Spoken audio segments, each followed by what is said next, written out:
Once we have outlets, computer outlets in every home, each of them hooked up to enormous libraries where anyone can ask any question and be given answers, be given reference material, be something you're interested in knowing.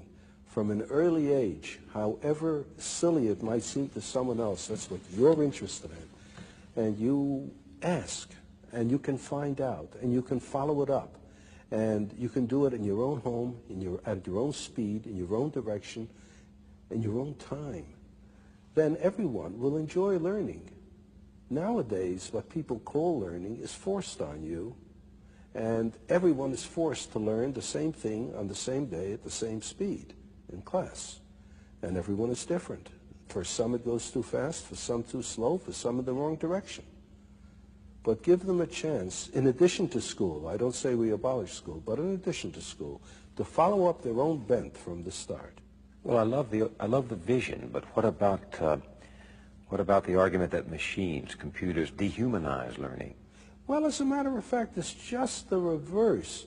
It seems to me that it's through this machine that for the first time we'll be able to have a one-to-one relationship between information source and information consumer, so to speak. Well, in the old days, you used to have tutors for children.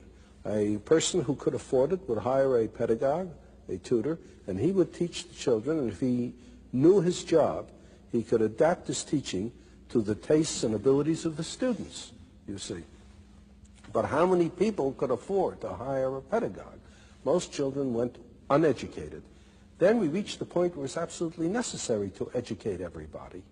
But the only way we could do it is to have one teacher for a great many of students, and in order to organize the situation properly, we gave them a curriculum to teach from. So how many teachers are good at this too? Like in everything else, the number of teachers is far greater than the number of good teachers. So we either have a one-to-one relationship for the very few or a one-to-many relationship for the many. Now there's a possibility of a one-to-one relationship for the many. Everyone can have a teacher in the form of access to the gathered knowledge of the human species. Through the libraries that are connected to the computer. That's right. On my desk in my home. Right. I can sit there and call up, well, what if I want to learn only about baseball? Well, that's all right. You learn all you want about baseball, because the more you learn about baseball, the more you might grow interested in mathematics and try to figure out what they mean by those earned run averages and the batting averages and so on. You might in the end become more interested in math than baseball if you follow your own bent and you're not told.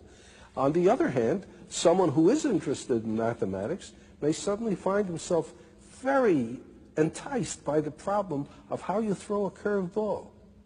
And he may find himself engaged in sports physics, so to speak. Well, why not? Why not?